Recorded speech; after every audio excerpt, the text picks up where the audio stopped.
Well, thank you, and welcome back to another episode of the Western Hippie podcast. I'm your host, Michaela, and I'm doing something that I've never done before because I'm practicing doing things the way that I am meant and designed to do them. However, I don't fully know what that is. I just know that I've tried to do things like everybody else, and it doesn't feel right to me. Which means I'm currently in the process of experimenting with just a variety of things. So, for example, the proper protocol, quote unquote, for recording a podcast would be to be in a room with a certain style or to be under a blanket. And I am currently just laying on a couch talking into the microphone because one of the things that stuck with me in film school was something called Walter Murch's Rule of Six. And in the Rule of Six, he talks about 6 different components to film, and emotion is one of the components. And it's in a pie chart. And of the 6 components, emotion holds 51% importance. And the reason Walter Murch wrote that the way he did was because he wanted to emphasize that out of all of these components, so there's emotion, story, eye trace, 2D plane of screen, 3D plane of screen. I feel like I'm forgetting one. You get the point. And out of all of those things combined, I think rhythm. Rhythm was the one I was forgetting. Emotion is the most important, 51% of the pie. And so the thing that I keep coming back to, knowing Walter Murch's Rule of Six, like, yes, I can have all these technical things, all those boxes checked, but if I don't feel comfortable, if I don't feel like myself, then I don't convey the emotions and the feelings and the things that I want to convey. And so at the end of the day, how I record best is what is best for the show. So currently I am batch recording today because one of the other things that I've learned about myself is I feel better when I'm at least 3 to 4 weeks ahead on the show. So if I have 3 to 4 weeks, why that makes me feel better is because I have a lot of moving pieces in my life currently. And so if I need to push recording out a week, that doesn't mean an episode is not going to still be live each and every week. And so today I'm recording a couple episodes. I think this will be my last one for today. And the last couple episodes I was sitting, which is fine, but just sitting in one spot, not moving for 1 or 2 episodes is probably fine. But the way I was sitting, my rib was starting to just get uncomfortable, and then I was starting to fidget, and I thought, you know what? This last episode, I'm just going to lay down, and I gotta be honest with you, I am comfy AF. So without further ado, let's get into today's episode. I actually did not plan that, but it's interesting because that is the topic for today, is asking the question, what piece of yourself do you need to reclaim in 2020? Because one of the things that I've seen is I've been on my healing journey the last couple of years. I've been on a healing journey technically since I was 12. I was 29. I'm 29 now. So 17 years. The reason I started so young is because of the sexual assault I experienced when I was a child. And basically step number 1 in my healing journey when I was 12 was just bringing a conscious awareness to that. I didn't want to hate the guy that I experienced the sexual assault with because the hate was like controlling me. So really started there, but then really got more into the practicality, learning different modalities in 2018. So I think I would have been 23. And then so the last, almost 7 years been into the modalities. And the thing that I see missing both in the healing spiritual space and in the personal development space is healing is more about shedding who you're not than becoming someone or something new. You are perfect the way you are. God, source, infinite intelligence, if you're not into God or source, created us perfectly. There is not one thing that was not done without purpose or intention when we were being created, down to our pinky toe or the way that our nose sits on our face. Everything was so intentional. And so why would something create us so intentionally for us to want to get on this earth and change it, for us to become something new?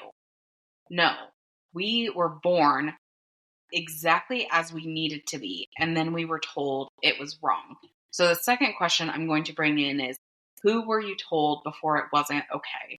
Who were you told not to be because it wasn't right? It wasn't proper. It was annoying. It was embarrassing. And so you started to bury these pieces of yourself. Because to me, that is what healing really is. It's reclaiming these parts of ourselves, and it's also not feeling ashamed, feeling worthy, and feeling special as we are. Because most of the things, when we're like, well, what about people that do this, this, and that?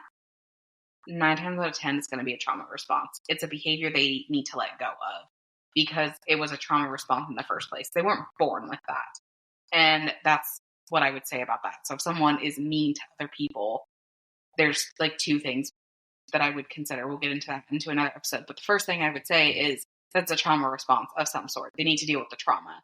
But if they got rid of the trauma, they wouldn't have that hatred or that anger inside of them. And therefore that behavior would just dissolve. They wouldn't actually have to change it. It would just fall away. So anyway, that is just what the two questions that we're going to continue to dive deep into this episode. The first one is, what part of yourself do you need to reclaim in 2025? And how we're going to start to find it is, who were you before you were told it wasn't okay?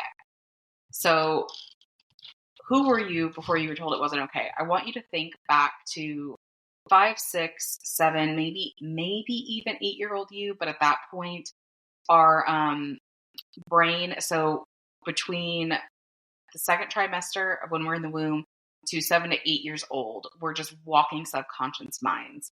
Then around 8 years old, we start to get what we would call the ego. And so now we've got that filter, that prefrontal cortex starting to come in. So I want you to go back pre-8. If there's something that pops up to you when you're 8, it's not wrong. I just want you to be really mindful of, you might have the filter might be fully on by the time you're 8, which is like really sad to think about. So 8 may not be the best reference point. So I want you to really think about 5-year-old you, 6-year-old you, or 7-year-old you. Like I said, I just feel like intuitively some of you are going to be really called to go back to your 8-year-old self. That's okay. Just make sure the filter is not on full bore. And I want you to think of a quality or a trait that you had back then that you have now buried.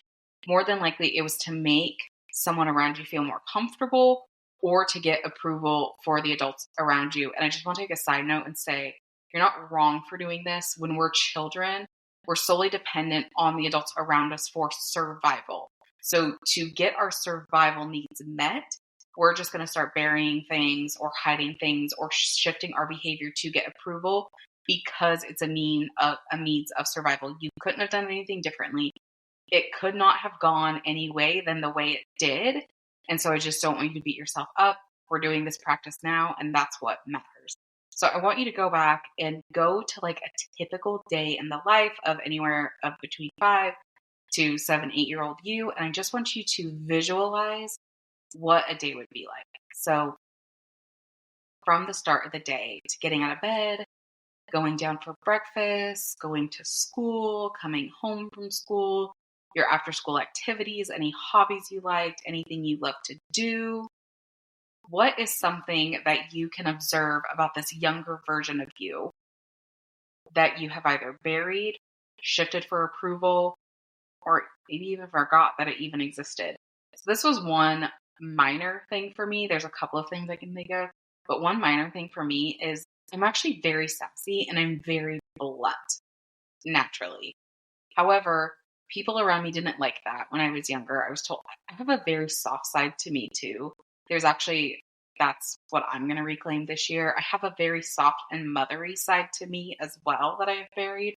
But one of the things the last few years I've been getting more comfortable with is bringing back that blunt way of speaking, bringing back that sassy way of speaking. And because really it's a playful energy. And that was kind of the energy that I buried, was this like playfulness, this sass, we're going to go with sass. But the reason I found it, to be honest with you, is I don't drink very often. And I had gotten a little buzz. There's this festival every year in the town that I'm from. I got a little buzz at it, and I was sober enough that I could observe what I was doing, and I knew what I was doing. I just didn't care that I was doing it. But I had this awareness like, oh no, this is actually me. the filter, like back to the prefrontal cortex. That's the first thing that alcohol, puts down is that prefrontal cortex. So I'm sitting there, I'm like, oh, Michaela's actually sassy as fuck. Okay. I forgot about this part of myself. This is interesting. So even if you're having a hard time going back through your 5, 6, or 7 or 8-year-old self, who are you when you've got a little bit of a buzz? Because so often we're like, well, it's the alcohol. That's just when I'm drunk. No, that's you. The truth comes out when we're drunk because we don't have that prefrontal cortex as a filter. Sorry to break the news for you, but the drunk dial is typically what people just don't have the balls to say when they're sober. I don't know why that needed to come out, but it did. So do with that what you will. And so even if you're having a hard time going through 5, 6, 7, 8-year-old self, if you've had a buzz recently, or if you can remember the last time you had a good little buzz, just think about a quality that, and if you become an ass when you've got a little bit of it, and be honest with yourself, if you become an ass when you drink, that is the suppressed trauma, the things that you've been suppressing trying to come out, because the things that we suppress just want to come out. They just want to be expressed. So if we've been holding all of that in and the only time it gets to get out is when we've been drinking, that's why some people become an emotional, I'm just going to say it, an emotional fucking mess when they drink, because they've got all this shit stored, and this is the one time the door got cracked that it could finally get out. And so that's what that is. So I'm not talking about that. If you become an emotional mess when you're drunk, there's a lot of journaling you need to go do, and probably need to go see a therapist, but that's for another episode. So that aside, that doesn't count. It's when you're feeling a little bit of buzz, having time in your life. Like, are you more funny? Are you more soft? Are you more open? Are you like me? Are you a little more sassy? If you're remembering a piece of your younger version self, great. Again, these are just two different tools you can use if you, I know there's a lot of people that have suppressed all their childhood memories. So sassy. Again, for me, when I go back to my kindergarten / first grade self, I was still very motherly. I was still very soft. I really hadn't started acting masculine as a way to protect myself. So actually, I've been working on bringing the sass back the last couple of years. So this year, I do actually, for me, want to start practicing that softer side of myself again and feeling safe being that softer side of myself. So first thing you're going to do, find the quality. I just walked you through 2 exercises to find a quality. Write the quality down. Softness, soft and sassy. Oh my gosh, I feel like I've got to do something with that. Sassy yet soft, soft yet sassy. First name, I think his name was Sassy. I should have just known that was the same for me. But anyway, so find the quality. Write down the quality. There's 3 things. Then the next one is we're going to put it into action.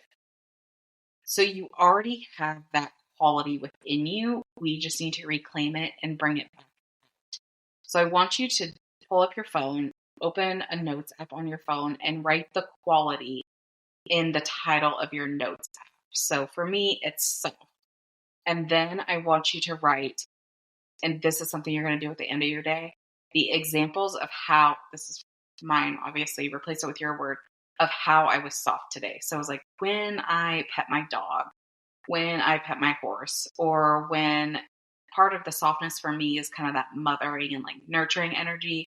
So when I helped a friend do this, or even for me, like when I took a moment to just breathe, because when I'm like in hardcore masculine, it's just like go, go, go, go, go. So even right now, an example for me would be like the fact that I actually let myself lay down to record a podcast episode, which feels really weird.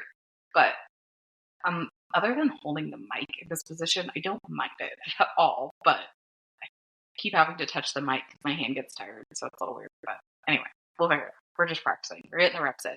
So those are the 3 things, the process, and the steps you can do to start reclaiming a part of yourself in 2025. Because the theme that I was really feeling for 2025 is, and I think all of us have been craving this for quite some time, we're over the new year, new you bullshit. Because intuitively, we all know that's not right. We all know that it is more about, on an intuitive level, we all know it's not about changing who we are. Because again, down like God, source, whatever terminology, infinite intelligence terminology aligns with you best. We all intuitively know how intentionally we were created. And we all know that our creator would not do that with the sole purpose of having us come here on earth to change it. And so instead of us falling for the new year, new you BS, let's sit with what part of ourselves do we need to reclaim? What habit, what pattern is not serving who we actually are?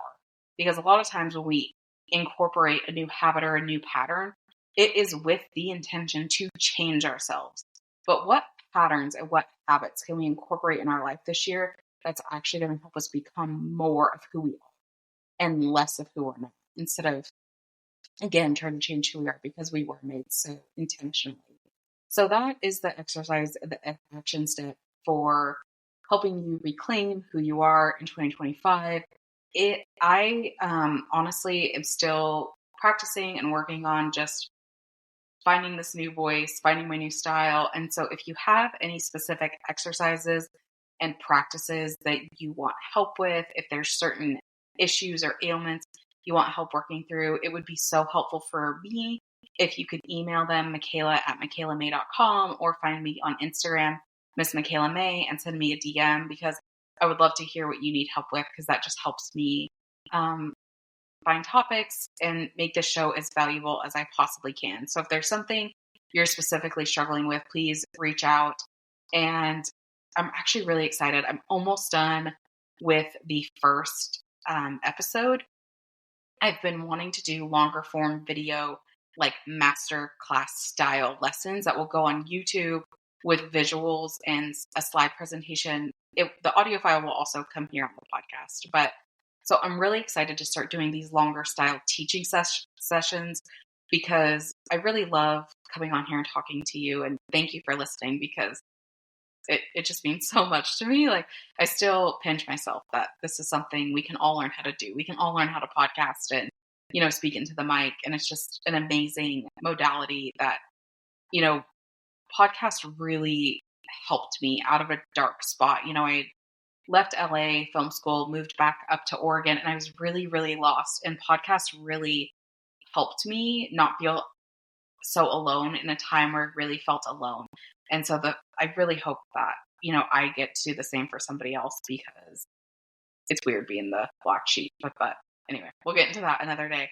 And so it's really helpful for me to just know what is helpful for you as well. Like, I intuitively check in, and I'm working on these longer, style episodes. But if there's something specific you want help on, please reach out.